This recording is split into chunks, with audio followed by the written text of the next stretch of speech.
Today I'm going to show you how to make low carb chia seed pudding, and it can be as simple as using just these two ingredients, or you can make it as rich and diverse as all of the ingredients I'm going to go through with you today. I'll give you first the basic recipe, and then we are going to talk through heaps of mix-ins and toppings and all kinds of fun stuff. Before we get to that though, if you are new to my channel, I am on the low carb ketogenic diet, and I share recipes, meal ideas, what I eat in a day, grocery hauls, all kinds of fun about the low carb ketogenic lifestyle. So make sure that you subscribe to the channel and join the Yummy Inspirations community. Love to have you a part of the family.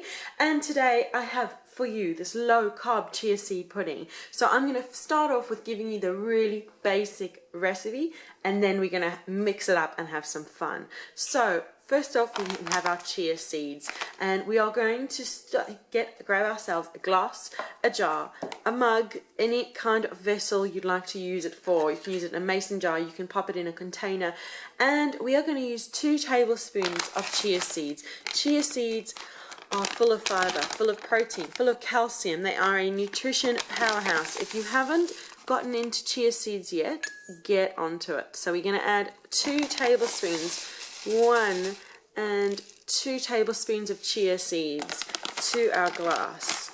And now to our chia seeds, we are going to add a half a cup. Now you can add a half a cup only of milk, or I'm going to show you loads of options, but really you want a half a cup of liquid to go into your chia seeds. So to make up your half a cup of liquid or creaminess, I'm just going to move this glass aside, and we're just going to have a little chat through some of our options before we make up our half a cup. So you can see there we've got almond milk. There's also options of yogurt. I have a coconut yogurt there, and I've also got a dairy yogurt option. Now I've chatted through yogurts with you before. Choose your yogurt very carefully. Read your nutritional panel very carefully. See, this one has per serve 3.8. That's per 85 gram serve. So rather than even measuring by half a cup, you could grab your half cup measure, grab your scale, and decide by your macros. You might end up with only a teaspoon of yogurt or a tablespoon, but it does add a creaminess to it, and of course the nutrition of yogurt, whether you go the coconut or the dairy variety. So you could weigh out a portion depending on your macros of either yogurt, or let's talk through some others. We've got cream, either ordinary double cream, or you could go coconut cream. So we're going to make up our half a cup using whatever your taste like. So coconut cream, or there is always your coconut milk. So coconut milk, coconut cream, almond milk. We'll grab all the others back. We've got the coconut yogurt. There are so many options. Because I like a bit of everything, I'm going to add about a tablespoon or so of my coconut yogurt, because that's what I've got open at the moment. And I'm going to add some cream and some almond milk. I want a bit of everything in my chia pudding, so just as long as it's a half a cup of, oh, of course I spilled on the way. As long as it is a half a cup of your liquidy creamy ingredients there, you will be good to go. And I've topped up my cup with some almond milk. You can give it a bit of a stir here, or pour it into your glass. Oh, try not to make a mess. Look at those creamy cream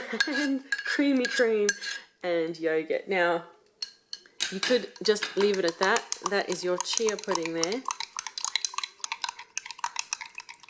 There you go. So we can mix that till it's smooth.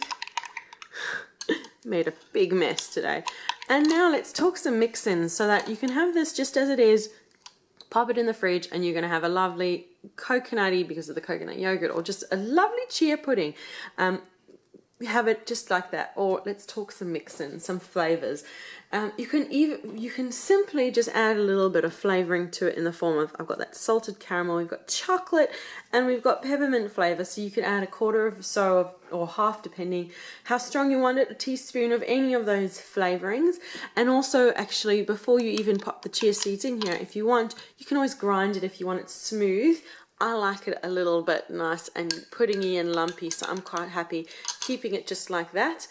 Those are some of those sweetening options, or as well adding a bit of sweetener if you want to make it a little bit sweeter. Have a taste and do it to your own tastes, but you could add any flavorings you like from these options. And then of course, if you want, you could make it into a chocolate chia pudding by adding in a teaspoon or a tablespoon of cacao or actual chocolate. Grate a few pieces of chocolate, 85 or 90% chocolate, add some of that in, and guess what? You've got a chocolate chia pudding. You may just need to add a little bit of sweetener to add it, make it a little bit sweeter, or some vanilla that I showed you before, or even you could add a little bit of cinnamon as well to bring out the flavor. Another popular option are berries. I've got fresh strawberries over there, and I have frozen raspberries. You can add either or both of these in, so you could add these at the stage now, just while it's all still mixing in. You can finely chop or even puree a couple of strawberries, again count depending on your macros, a couple of strawberries, or you can add in some raspberries that are frozen, and then as they thaw and they get soft and mushy, it becomes a really yummy raspberry chia pudding. It's totally to taste, and as I said, you can mix them in at this point, or you can pop this into the fridge for an hour or so, let it thicken up, and then top them with your choice of strawberries or raspberries. So that's our berry option for chia puddings. And I have a final couple of nutritional options when flavoring your chia pudding. I have got protein powder. This is a creamy vanilla whey protein isolate. It tastes like marshmallows. So you've got protein powder. You can add a half a scoop or a scoop if you need a bit more protein in your day. Then maybe also add a bit more liquid to help absorb some of that. And a half a teaspoon or teaspoon of psyllium husk is also great for a fiber addition if you need a little bit more help with your fiber department. The fiber from psyllium is a really awesome way to get more fiber. Now, in terms of toppings, you can use all of these ingredients I've shown you today. You could also add nuts or some desiccated coconut, some cinnamon, a bit more cacao, some grated chocolate. There are so many options. Some of the berries I showed you earlier. There's so many options when it comes to toppings. There you go, those are a few of my favourite options for making low carb chia seed pudding. I'd love you to leave a comment and let me know what is your favourite chia seed pudding combination. So now this is going to go into the fridge for a half hour. You can already see since I made this while I've been filming, look how thick that is. Look at that thick chia pudding. That is exactly, you could really have it straight away like that, but left overnight it gets super thick and pudding-like. You can, if you want it a little bit smoother, you can add a little bit more of any of our liquid ingredients, coconut milk, a bit of cream, a bit of almond milk, and you'll have a smoother chia pudding consistency. Or you'll have a runnier. Look how thick that is. Oh wow, yum. Can't wait to tuck into that. So that is the recipe video for today. If you like the video, leave a like and consider subscribing. I'm on the low carb keto diet, and I share all kinds of videos about the low carb keto lifestyle, recipes and meal ideas just like this, and low carb, what I eat in a day, and grocery hauls and all kinds of other low carb inspiration. So join the Yummy Inspirations community. Love to have you part of the family. And as you may be aware, I am taking part in Vlogmas. I'm sharing a new video every day of December. So I will see you again tomorrow. Bye.